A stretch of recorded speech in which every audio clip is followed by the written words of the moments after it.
Dica número 1. Criso, Enomal, Casto e Cânico, foram meus principais aliados. Dica número 2. Uma série sobre a minha história foi lançada em 2010. Dica número 3. Meu nome, em português, começa com a letra E. Dica número 4. Fui interpretado por Kirk Douglas em um filme lançado em 1960.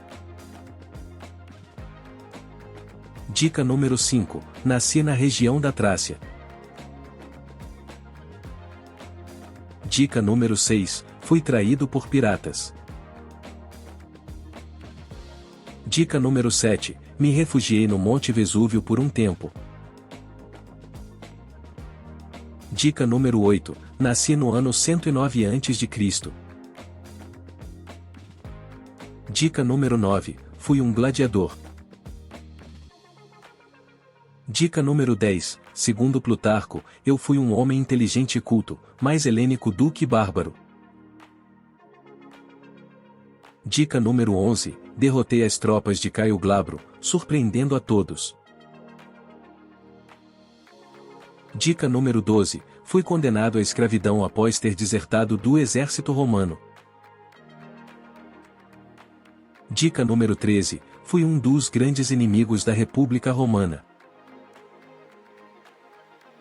Dica número 14. Fui um comandante militar durante a Terceira Guerra Servil.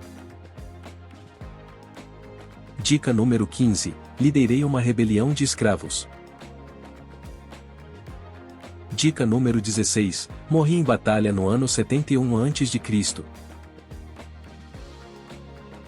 Dica número 17. Fui derrotado pelas tropas de Marco Licínio Crasso. Dica número 18. Meu corpo nunca foi encontrado.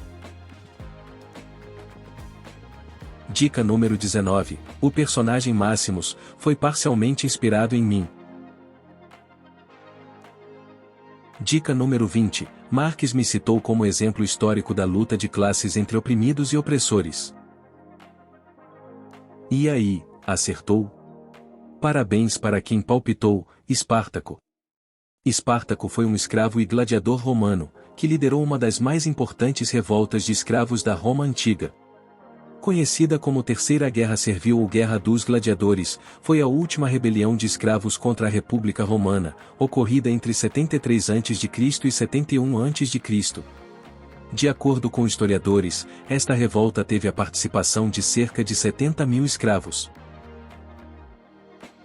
Até a próxima rodada do jogo. Quem sou eu?